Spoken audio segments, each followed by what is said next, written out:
What's up, y'all, and welcome back to another cup of conversation. Well, we have conversations worth having. I'm your girl T. And I'm your girl Coco. And welcome back to another amazing episode. We're in the month of March, so as y'all can see, the boots is on the ground, baby. It's rodeo These time in boots are Texas. made for walking. No, I wish I told you about this off camera. I wish this was the life we really lived in Texas, y'all. I don't. She says she thinks it looks don't. cosplay to her, but I does. like it. I don't know. I guess I'm a Texas girl, a Southern girl at heart. Mm-mm. You don't feel yourself as a Southern belle? You don't? No, I never associated with being a Southern Belle type of girl. What nigga story you done heard of her? No, really. I know this like stems from I something black your daddy done told you back then. No, really. Like, just I really kind of always like seen myself as more like city. Like, I never seen myself as like Southern. Like, really? No, like even though I'm from the South and even growing up in like Louisiana and stuff like that, like I always seen like my persona or like my personality as being like boardroom city, like that's all. That's the kind of things good. That's good that we're talking about this because we're gonna talk about finding like yourself and what you like. But so you feel like you're you like city fast paced. You rather walk to out your apartment or whatever, but not walking, but. Yeah, but like just pick a struggle then because like we don't do both. Well, I'm just saying taxi. I don't know. Okay. But like I just feel myself like floor to ceiling windows, like boardroom. Like I just always see myself as that, and that's kind of what stemmed from the last conversation. Like I don't want to be like homemaker, wifey, wash all your clothes. Like I mean, I want to live like a business suit. Type of lifestyle, like very important, very always have something, not always have something to do, but you know, like just rich bitch energy. Yeah, not me, not me. I'm a Southern belle in all the way through. Like I like simple things. I want a garden. I like those things too, though. That's the weird part about it. I like those things too, but I think like. Early so on. You gonna be like them people because I be watching that little show where that dude well not even show but the videos on Facebook and TikTok and stuff where that dude be like, can I see your apartment? What how much you pay for rent in New York? Oh yeah. Let me see. You gonna be like them people with a high ass $50,000 apartment with some trying to grow some shit in the back porch where the shit ain't even got no real grass. Come on, pick a struggle, I would have a garden, but I'm not gonna be doing the physical labor of getting the garden started. I just want to see the benefit. You don't want a garden, then? No, I just want a garden. I want the garden for the fresh food. Yeah. But not for the work of like. So you want a plantation? Is that what it's giving? So you on a plantation. That's what it's giving. That's what it's giving. Your daddy is he is coming through you with the 40 acres and a mule. Like, he's telling you, we about to get it done. Exactly. Get somebody else to do it. But I like that. Ryan, get your ass back here. And I guess, because I'm from the country, like, we always did, like, dirty shit. Like, outside, like... My grandma taught me how to skin a fish. We go crabbing. We outside with no shoes on. Like if you come to my mama's house, you're gonna sweat. Don't come to my mama's house with no straight hair. We gonna sweat. Like I mean, you gonna sweat just off the rip that ain't many trees around. Like it's like very country, hot. Like hot, and we probably gonna be from in and outside. Like it always gives. I don't know why I always end up sweating and barefooted when I go over there. I don't know what's in the air or what the country is, but I like that. That's okay with me. You know, sit outside, play basketball. I be walking outside with my feet like. You wouldn't have survived in Michelle's house, but yeah, it's rodeo season, y'all. So our topic, we talked the other day about like our audience and like really just the stage of life that people that would like to listen to us will be in. And I find myself in this, what I call like the hallway stage. I heard like a sermon where somebody was referring to it as a hallway, and that kind of stuck with me because that makes sense. You done walked out of one door and you ain't walked into the next one yet, but you like in the hallway, like running back and forth to them. Like you in this party one day, next time you was with God on that day. Like, you know what I mean? Like you in that hallway, you spend most of your time running back and forth. And so we were kind of just talking about like the kind of crowd we would attract, knowing that I'm in my hallway, I still dabble on ratchet, and you more so righteous, and you in your lane, and you on the you I done would knocked into still the say other I door a have little bit. some. You I be still in have the some hallway a little bit. action. Yeah, you be in the hallway a little bit. You just don't be out. You know, you won't skip class as much as I do. You won't skip class. I'll be skipping class. So my first question, because I think getting out of the hallway has to do with knowing yourself and like what you really want. So my first question would be like, when did you realize your old ways were not suiting you anymore, and you made it to the, like, when did you make it to the hallway? At least thinking that you want to go into another door. Like you wouldn't just stand behind this door of ratchet trauma, unbehaved and you know. To be honest, like, oh, that's a hard question because I feel like I've been at that stage multiple times in my life.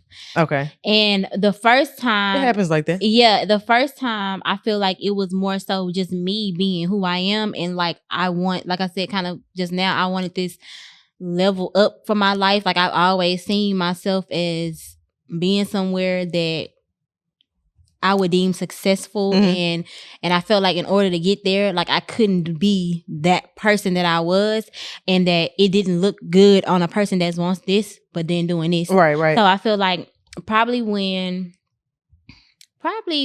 around like right before I got married. Okay. I kind of went into the hallway like. What age was this? Like 20? Like 26, 20, 26? 25, 26. Yeah. Okay. 25, 26. Okay. And I was like, it's just time for me to do something different, you know? But the second time and the most recent time would be when I feel like I got saved for real. That was at like 30. Yeah. 31. Yeah, like 30. 30. Okay. My 30th birthday, actually, because I got baptized. Yeah, I remember you telling me about that. Yeah, so right before that, so 29, 30, I felt like once I got saved for real, and I keep saying for real because at a point in my life I thought I was saved and that I was good and I was good with the Lord and I was able to do what I wanted to do still and be good with the Lord, and like now I wasn't convicted by stuff that I used to do. Right. And so I think now in that most recent time is when I feel like I was in a hallway. Like either you gonna be this person for real, or you gonna just be this person that just go to church on Sunday and talk about being this person. Right. And I feel like at that moment when I realized the expectation of myself, it was easier to walk into that next door because it was like, I don't want to be no fake person. Like, you know what I'm saying? Like, in nothing that I did before in my past ratchet life, I don't want to be no fake person then. So I definitely don't want to be no fake person now. And I think that's what kind of pushed me into that door, because it's like,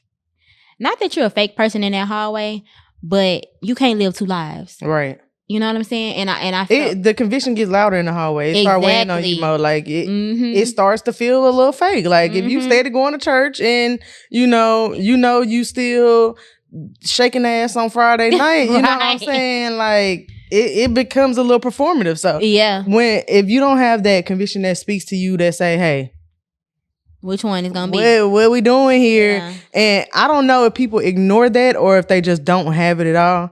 Because I have, like you said, just to answer the question, I've had a couple seasons of the same thing too. Like it's been times where I thought I was all the way, I'm good and I'm saved. I remember one time my auntie, not one time, but recently my auntie just sent me a picture of me.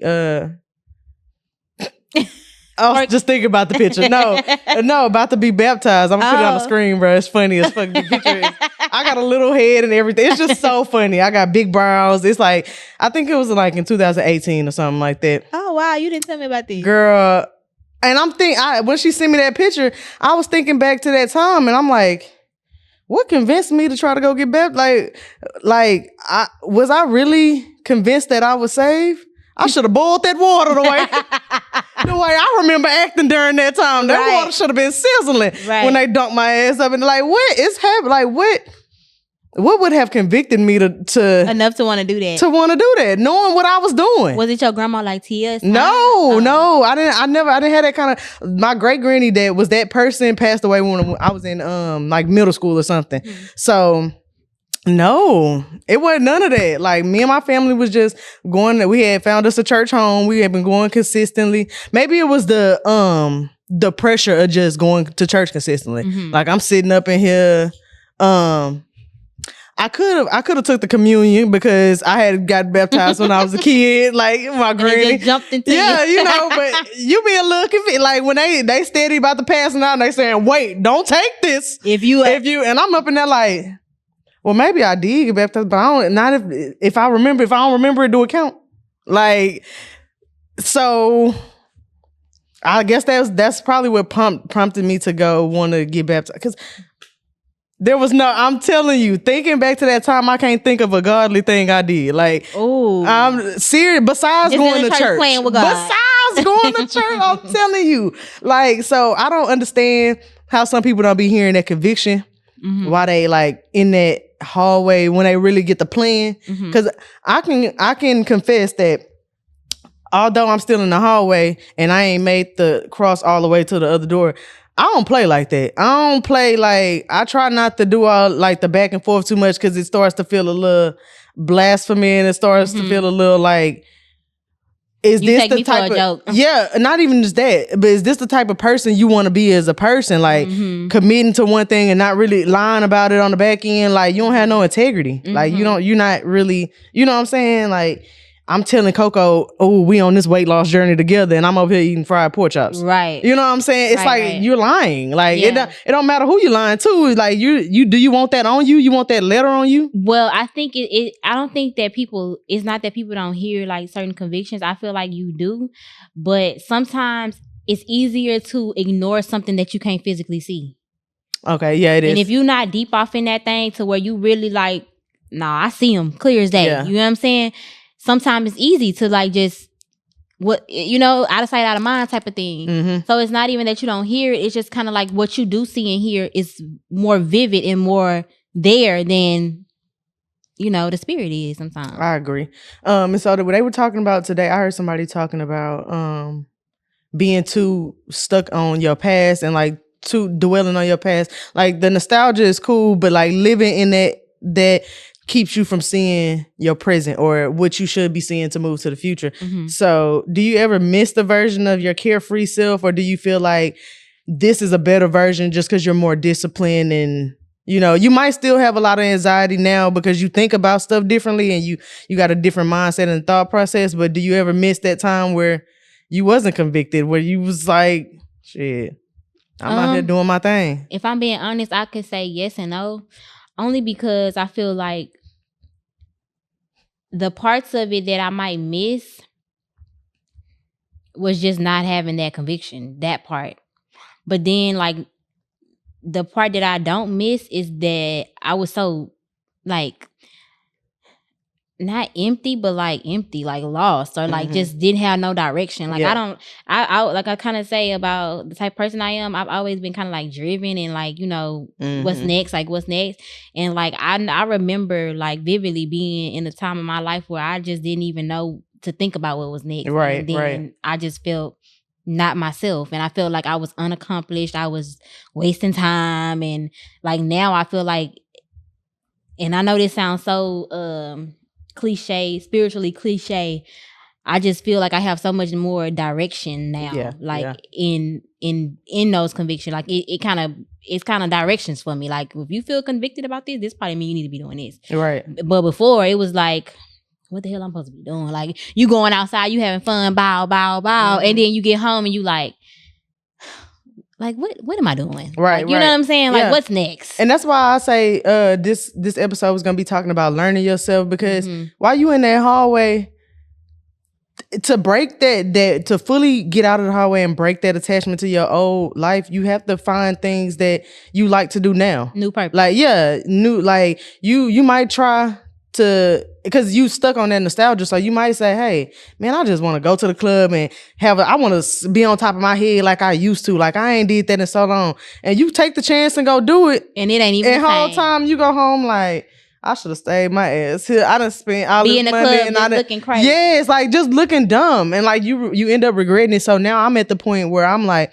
okay, I've tried to turn into old Tia 1,000 times over. I ain't going back. I ain't going back. She's done. Mm-hmm. You know what I'm saying? She's a good time. She's a ball of fun. But it ain't the same. It ain't the same. She ain't. Y'all can reminisce on little highlights and pictures and reels of old shit that y'all see when y'all see it. Yeah. But when it's gone, it's gone. Like, and that's something that I have to accept. So I don't know if people that watch us or listen to us are going through that same hallway, or if they have already committed to a side. They're going to stay on this side or they're going to stay on that side. But don't you think that's fun though? That's liberating to see that. Like, I had them same moments where I feel like when I felt like I just kind of miss just not caring. Like, you know what I'm saying? And then when you go back, it's like not even the same. It don't hit the same. Like, I feel like you need those moments to keep going. Like, those moments are necessary. Oh, that showed me everything I needed to know. Right. That showed me I'm not like, even with friendships, I recently just stopped doing with friendships because I went back to them. And I thought that they were going to be something different. I thought we can make it something else. But when I noticed that it's not that, then I have to just realize it and keep going. Like, we don't have to dwell on trying to make things like they were when you can just bite the bullet and do the tough part of learning something new, right? Finding new friends. You know, that's just the tough part. That's why don't nobody want to do it. Nobody, like, I made that little bingo board of random things that I haven't done before because I want to just go try and see what I like to do, you know? Right. And that's part of learning myself so I can cut off all of the even wants to do the ratchet, open that ratchet door. I don't even want to open no more because I didn't start looking into pottery. I think I'll really enjoy pottery. Oh yeah, it's fun. I'm gonna try that probably next work. weekend. I know, but I like to see results of building things up like that. Like, so I'm gonna try pottery. I mean, it's just a bunch of things that I've been wanting to try, and I think that's just a part of like just finding me again. You know, but becoming back to an individual. That I wanted to ask before. It says, what fears surface when you imagine, because you're not married right now, and not saying that anything bad, but I'm just saying, like, what fears surface with the thought of like being single for a long time, for like long term? Oh, that's funny that you asked that because I just had this realize that I never had that mindset or even that thought process until about 2, maybe 3 weeks ago, like maybe a month ago, that anything in life could happen and I could possibly be a 50-year-old single woman, no kids, just living life. Like I had to possibly sit back and think that not your family ends with you, like, you know what I'm saying, but you could be the last of an era. Like, you could be the last of something. Lineage. Yeah, a lineage. And it didn't sit right the first thought, but as I thought about it, I was just like, I don't know what's in the plans that, you know, God has made for me. So as I'm thinking I can control this and do that, and if I can just hold on, I'll probably be a wife, or if I can just do this, I'll probably be the perfect mother or the perfect this or that. But I'm just learning to be okay with whatever it is gonna be or what it ain't. So I thought about that before, and like I said, it's just a recent thought, but it doesn't, I'm not gonna say it warrants for distress. Like, it doesn't warrant for or fear. Yeah, or anxiety. It don't warrant for like, oh, what am I gonna do? You know what I'm saying? What am I gonna do? I'm gonna live in a nice high rise. Right. I came up, like, after I got over the whole initial shock factor of it all, I was just like, all right, well, this might be the plans. I might have a nice ass high rise. I might end up being a surgeon by the time I'm like, who knows? Like, I don't know. I could be a lawyer or something by the time I'm 55. Like, who knows? You know, who knows? And I'm okay with whatever it looks like. I thought to ask you that just because you were mentioning, like, sometimes you get so stuck on what it used to be that you don't move forward into that next door. Like, and I just wanted to know, like, okay, if your story was to end, not end, but if it was to end and start, where it is with, like, either you leaving your relationship or you not being married or whatever that start of is. Right. New town, new job, whatever. Whatever the new is, what with that, like, what fears or what happened, what surfaces, you know, what comes to the surface for you. Yeah. But I think the same, I'm not gonna say the same for everybody, but most people just fear the tough part of change. That when to 6 months of uncertainty or what's gonna be next. Mm-hmm. But once you get into a new, like, just like you got into the rhythm that you in right now, it was a new rhythm at one point. Exactly. So once you get into a new rhythm of, all right, if I'm staying in Washington D.C., I gotta commute 25 minutes to my new job, and they walk to work now, or they take buses to work now. I'm not in a driving city, or whatever the case may be. I just have to adjust, and I've always been good, I feel like, at adjusting. And I could say early on, I didn't think I was, because I was one of them kids.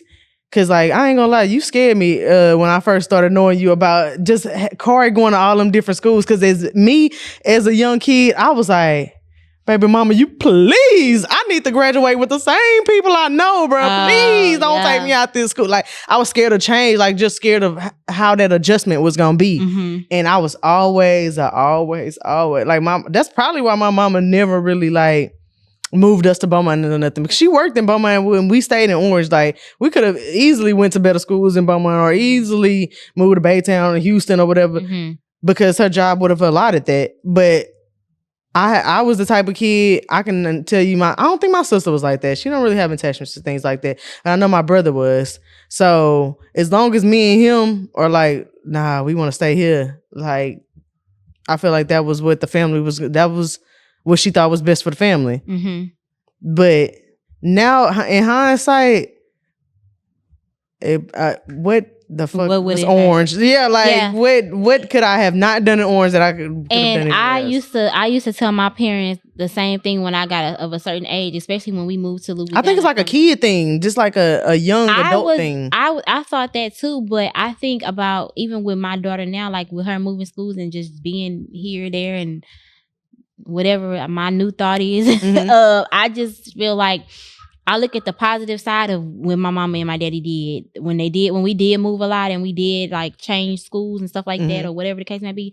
I look at it as like what benefited me from that situation, and like I can find really more benefits than, I mean, I don't know the other side what would have happened, but I find more benefits in nothing, because I mean, like, I was hanging on to like, oh, I want this to be like a lifetime friendship, or what if I marry my high school sweetheart? None of that shit happened. Right. None of it. Yeah. None of it. I mean, like, I ain't gonna say I ain't got none of my old friends, but like, I'm talking about really? We hanging on for one of these threads, baby. It's barely there. Like, it wasn't nothing reward to risk your whole childhood and, things you could have possibly learned for. You know what I mean? It wasn't nothing to have stayed in, to just to say. I think that's why I'm like the person that I am. I feel like that's why I'm okay with change. Like, you're not attached to certain things. I'm not. And it's really scary though. That's really scary, because lately I've been thinking about going to therapy for this one part of my life that I have an issue with. Like, I'm starting to have an issue that... What, businesses? No. Oh.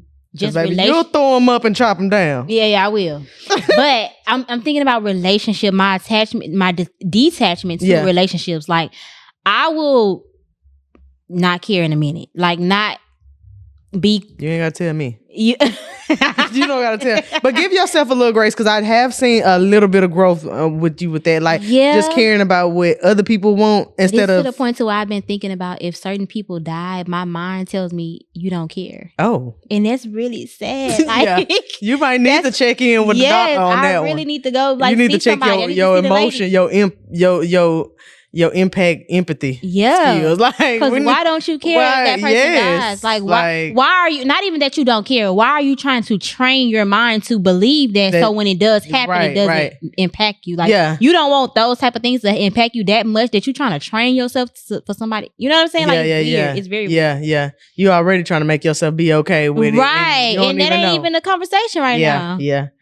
But I guess it makes sense, because I guess that's kind of better than the opposed breaking down and being, can't say somebody's name. But I don't want to be that detached from my emotions that's who I am. Like, as much as I am this goal-driven, all these things that people talk about, I don't want to be that detached. Like, as a mother, as a wife, as a friend, like, I don't want to be that detached. That's a good perspective to look at, because I'm a crier. I'm so detached. I mean, I'm so attached to a lot of things that I be thinking like, damn, I want a little bit of detachment in my sister. I want a little fucking in my sister. I was sick when my husband told me, and oh my God, I can't believe I'm repeating this, but my husband told me that his I think one of his family members, I'm not gonna even say who it is, I know, but I'm not gonna say, one of his family members had died, but he hadn't seen him in like years. And I was like, and he was telling me that he was going to go to the funeral, and that I was like, and that he wouldn't be back until the second day or something like that. And I was like, well, you can just go and come right back because we had something to do. And he was like, well, no, I'm gonna stay and be with the family. I was like, you didn't even fucking go see her for years. Like, why do you, like, I was like, I had to stop yourself. I had to take, no, he had to say something. He was like, Krista, like, you really hurt my feelings. Like, I know I hadn't seen her in so long, but like she played a big part of my childhood. And I'm thinking like, out of sight, out of mind for me. Like, if I ain't seen you since my childhood, I mean, it's something wrong with me, of course. It's two things. That's a two-sided thing. Cause like, on one side, you keep up with who you love or who you care about. And on the other side, I get what he's saying too, because I mean, you can't keep up with everybody throughout all the seasons. Right. So certain seasons that person might have been a big part of that. So I guess it's a 50-50 thing, but I felt really bad though. He was like, you should have. He was like, I probably wouldn't have said that. You always like minimize things that hurt me, and I just be like, get over it. Like, I probably wouldn't have said that. Nah. Yeah, I was wrong. Yeah, that was. So my last question was gonna be about grieving, but we're not even gonna go there. You pretty much just answered that one. Grieve. Like it was just what is it? Let me see what it said. I do. How do you grieve friendships that no longer align? But baby, you don't grieve people that ain't gone for real. So you damn sure ain't grieving nobody who's still here. Well, no, let me answer that though. Well, no, we can go fast. I really don't grieve. Like once I feel like you don't serve, are you not really? Yeah.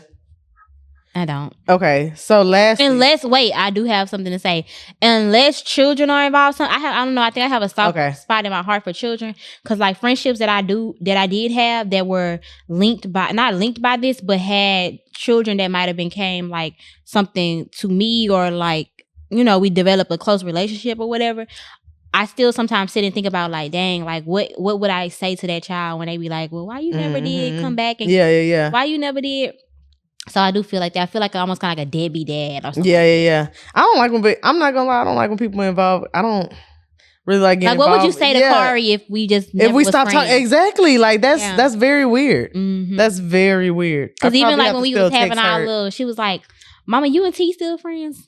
I want to say, bitch, fuck that bitch. Fuck that bitch. Don't ask about the bitch again. You don't see her. Look, no, but that I would have had to probably just had to sneak her number or something to tell your mama, hey, tell Corey to text me, because that would have just been too awkward. Like, I don't think I've ever had to go through that. And I'm glad I haven't, because I'm really attached to kids too. But my last question, who are you performing for in your younger years, and who do you think that would be listening to? Like, who would you think your audience, if you were like putting on a show today for your life, who would be your audience today? So that's a 2-part question. You could tell me about my younger years. Yeah. Now T, I know y'all hate this about me probably, and T be like, bitch, you had to. I kind of always been this. I'm not lying though. I don't want to make up this lie. Bitch, like, I had no life, let her tell me. I did have fun. I had like a stage of where I was out there like that or whatever. But like that wasn't true to who I was. Even then, when I was doing it, I was come back. I was performing. Okay, then. So you perform. That's what. Okay, so the one time. The years between, I had a high school boyfriend and we broke up when my sophomore year of college, and up until I met Carrie, my husband. Yeah. Probably like. What, that was about a 3-year 2013. Yeah, it's like about a 3-year period, like a 2 to 3 year period. During that period, I felt like I was performing to the I'm outside type of bitch. Like, you know what I'm saying? Like I was. I'm anything goes type of thing, like a one night stand, like what's up, like, but that really wasn't true to who I was. Like I really that wasn't really true to who I was. So I guess I was performing in, because even like my friend Bree from New Orleans, the other Bree, like she was like my friend that being a grown bitch from the time we was in 8th grade when I first met her. This bitch been fine, been the nigga's choice. And, and like so she was all about like, oh yeah, when the nigga come, you do this. Oh, when the nigga do this, you do this. You do this. Like so like I love them homegirls. I'm telling you, that's my favorite ones, bro. And so she moved in to my apartment with me after my boyfriend left. So she was like, bitch, we off that nigga. So I'm like, yeah, you right, we off that nigga. I'm not gonna lie, them is my favorite homegirls. Cause they really do like if they okay, some of them they can get you in some shit. Yeah. Okay, but some of them really know how to just like talk and like finesse a nigga out of it. Like I'm talking about they just know the right posture a woman supposed to have to get the response they want. Like she always been there, I'm talking about, oh, I love them. Hey, if you got them friends, hold on to them. No, correct them when they wrong, because sometimes they go too far. Exactly. But them is some good friends, baby. But yeah, so that would have been my performance age. And then now I feel like who I really was even then and now like is more of a woman. Like everything that a woman is, like just standing up for yourself. So that would be doing your what you desire. grown woman like vibes. Yeah, like, yeah.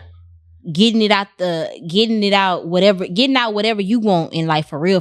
Like doing what you want to do, whether it's your goals, whether it's your man, whether it's your health, like just doing what you standing up for yourself. Right. Yeah.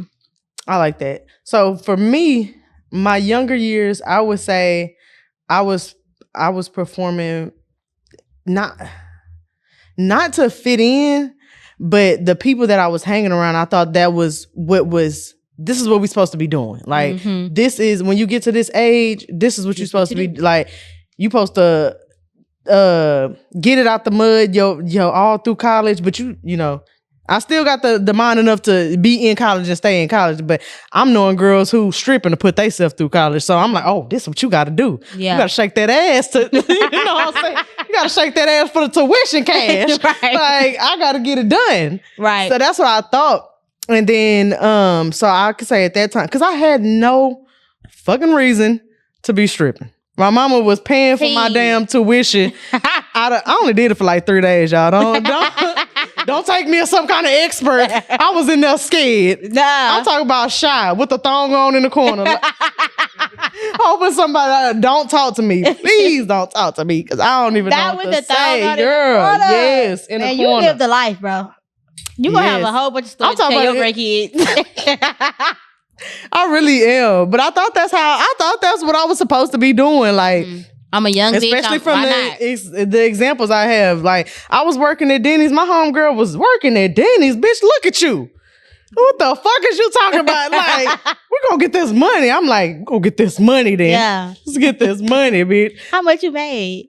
I made a little something. I ain't making not more than I made in that nightlife shaking them bottles. Oh, okay. So shit, I could have had the clothes on, obviously. Right.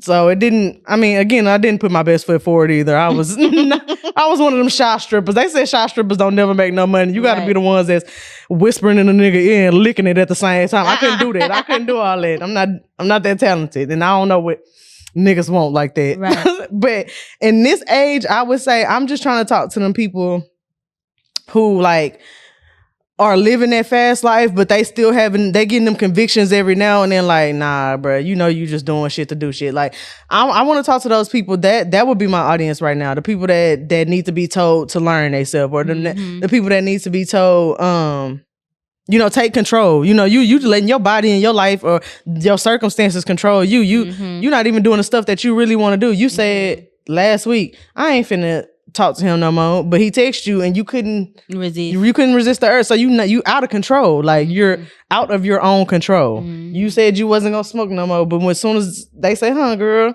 you said, "She, come on." Like, you know what I'm saying? You're out of your control, and when you start feeling like you out of control from your own body, like your hands moving, your mind, your legs moving, and your body moving before you even made the choice for real, then you have to stop. You have to stop and think, like, I need to gain some control. I need to gain. So that, I feel like that would be my audience today. If I was to ever speak to somebody, it's the people who just now realizing they out of control. You know what I'm saying? And where that control gonna come from?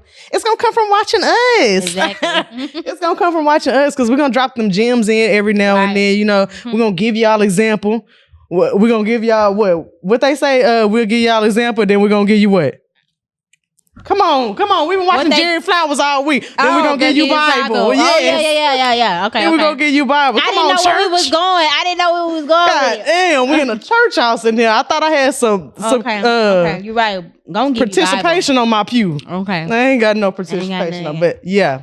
We're going to give you an example and then we're going to give you Bible. Like, I feel like this would be the perfect place to get it. Like, I don't know. I just think this would be the place for, and then even if you are a woman, like you said, you already got your mind made up, you figuring stuff out. I think that Coco is still the person to get the questions. Like, not even just you. I feel like we both ask questions because we're just out of curiosity. You might not have somebody in your corner or in your friendship group or in your orbit asking the right questions. So those questions are important for you to figure out what you want to do your next step. And let me say this: I'm not like this super guru on nothing at all, but I'm always gonna type in Google and ChatGPT. I'm gonna be like, what would Jesus do? Like, I'm literally you know how we used to have them bracelets. Like when I get ready to make my decision, I always go back to that. Like it don't be my decision on my own. So it's not like I'm just this perfect person. Just like now that I know to do that, and once I do it, it's like you can't go backwards. Now. Right. And I already asked what he would do, and they told you. Now. Right. Now you can't act like you don't know. Yeah. Yeah. Can't use ignorance as a reason. No, I ain't trying to put you on a pedestal like a perfect example, but I do want people to kind of see the value in what we bring in here. You know what I'm saying? I want them to see that, hey, we ain't just slap up some mics just because that's how we feel. I mean, that's kind of how it started, but with intention, and I feel like finding value and centering ourselves and what we know and believe. It's more than that. It's way more than that. So we ain't just sitting down here blase and for y'all. We actually trying to, steer y'all somewhere, get in the right lane. You know what I'm saying? So, you got anything you want to leave the people with? That's do it big then. Yeah. I don't know why. I don't know why that was in my head. Please. But yeah, y'all, until next time. Deuces. Bye.